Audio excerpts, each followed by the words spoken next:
Hello, Hamilton. Today is Thursday, March 26th, and I'm really glad that you tuned in today so we could read another story together. Today, the story we're going to be reading is Why Mosquitoes Buzz in People's Ears. And this story is written by Virna Aradenema, and the pictures are by Leo and Diane Dillon. This story is really great because it tells a really complex story about why mosquitoes are the way that they are. Why are they always buzzing in our ears? Why are they such a pest? We're going to find out a reason why that might have happened. This is a very old African folk tale that's been told over and over and over. So we're going to get to hear it, and I have a really fun literacy activity planned for you. Here we go. One morning, a mosquito saw an iguana drinking at a waterhole. The mosquito said, "Iguana, you will never believe what I saw yesterday." "Try me," said the iguana.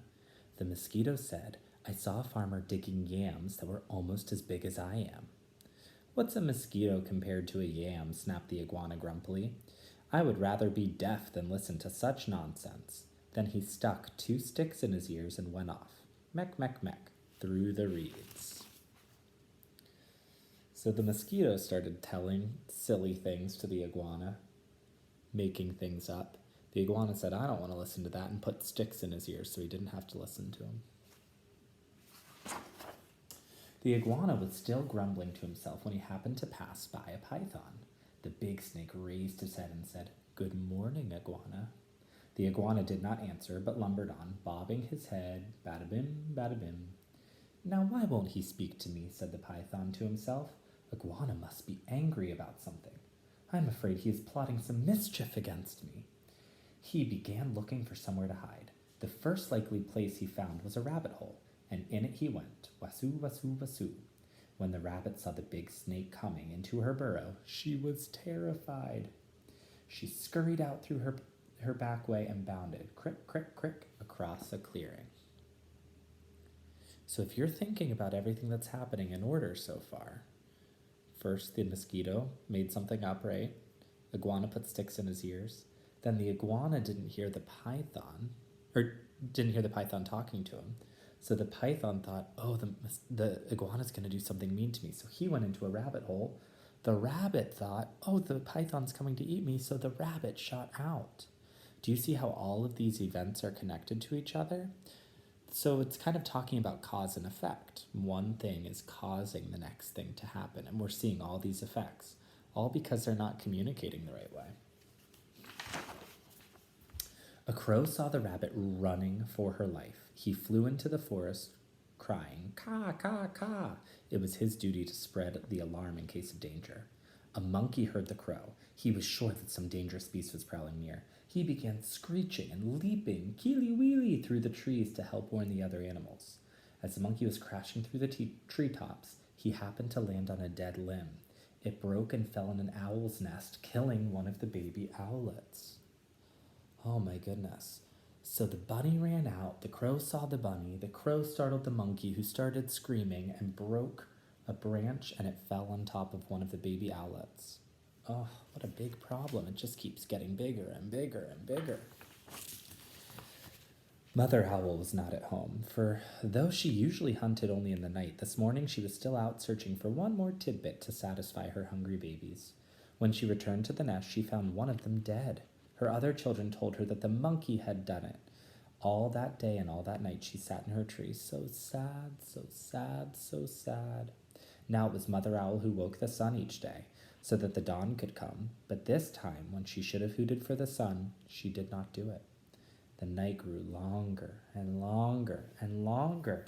The animals of the forest knew it was lasting much too long. They feared that the sun would never come back. Our problem just got a lot bigger. Because one of the baby owlets died, the mother owl was so sad she wouldn't hoot, and the sun only came up in the morning if she would hoot. So now the sun won't come up, so now everyone has a big problem. And it all started with one little thing. Wow. At last, King Lion called a meeting of all the animals. They came and sat down, pem, pem, pem, around a council fire. Mother Owl did not come, so the antelope was sent to fetch her. When she arrived, King Lion asked, "Mother Owl, why have you not called the sun? The night has lasted long, long, long, and everyone is worried." Mother Owl said, "Monkey killed one of my owlets. Because of that, I cannot bear to wake the sun." The king said to the gathered animals, "Did you hear? It was the monkey who killed the owlet, and now Mother Owl won't wake the sun so that the day can come."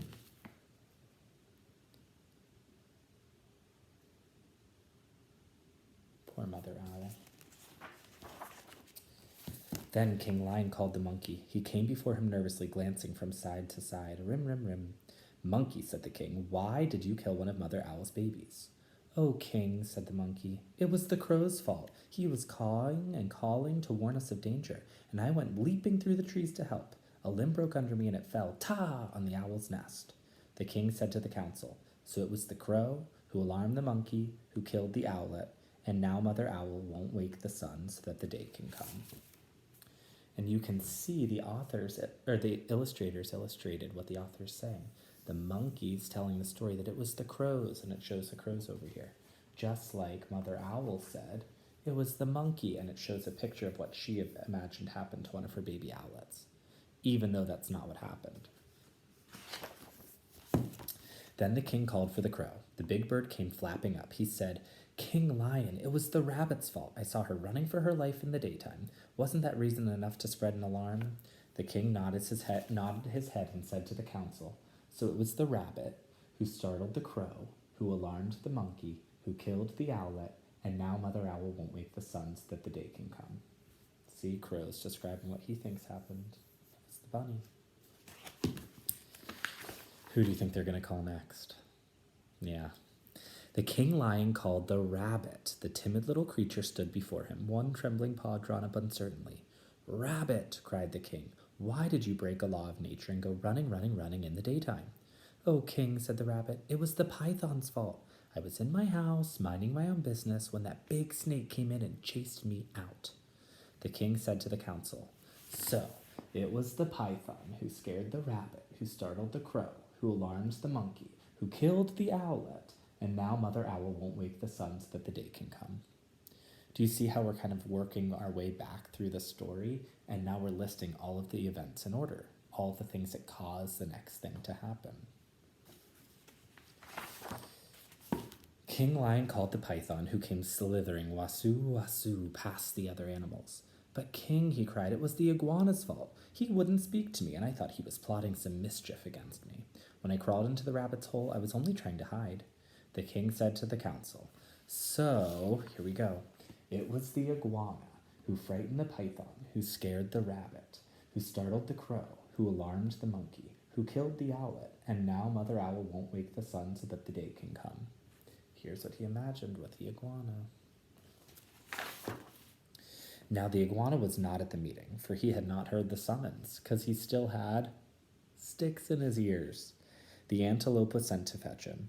All the animals laughed when they saw the iguana coming, bada bim, with the sticks still stuck in his ears. King Lion pulled out the sticks, prop, prop. Then he asked, "Iguana, what evil have you been plotting against a python?" "None, none at all," cried the iguana. "Python is my friend." "Then why wouldn't you say good morning to me?" demanded the snake. "I didn't hear you or even see you," said the iguana.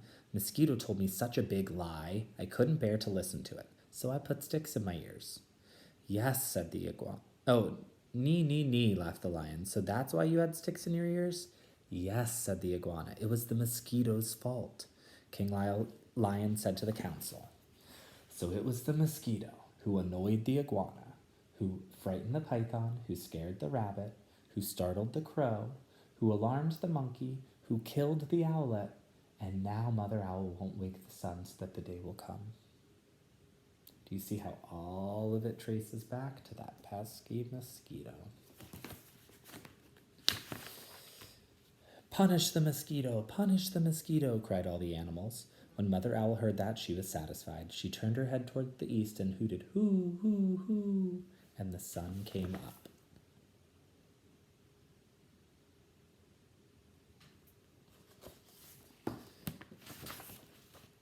Meanwhile, the mosquito had listened to all of it from the nearby bush. She crept under a curly leaf, and was never found and brought before the council. But because of this, the mosquito has a guilty conscience. That means the mosquito feels really bad for the bad thing that it did. To this day, she still goes about whining in people's ears. Z, is everyone still mad at me? And when she does that, she gets an honest answer. What would you do if a mosquito was buzzing in your ear? Kapow. See that? That's what I would do if a mosquito was buzzing in my ear too. I would slap it away. Oh, that book was so great. I loved that it was a folk tale that was telling a really cool old story. I liked that it kind of had a message too. I'm reading that story thinking the message is it's probably important that I tell the truth. If I lie and make things up, there can be big consequences, right? The story just kept snowballing and snowballing and snowballing. Interesting. So here's my literacy challenge for you today. It's kind of taking a lot of different skills and smushing them together. I want to see, can you retell part of the story? Can you sequence part of the story? That means put the events in the right order. And I want to see if you can sequence all of the different causes and effects that happened. So you're going to start with the mosquito, right? The mosquito told a lie to the iguana. Then what happened? What did the iguana do? What animal did it bother next? Then one ran away. Then what happened?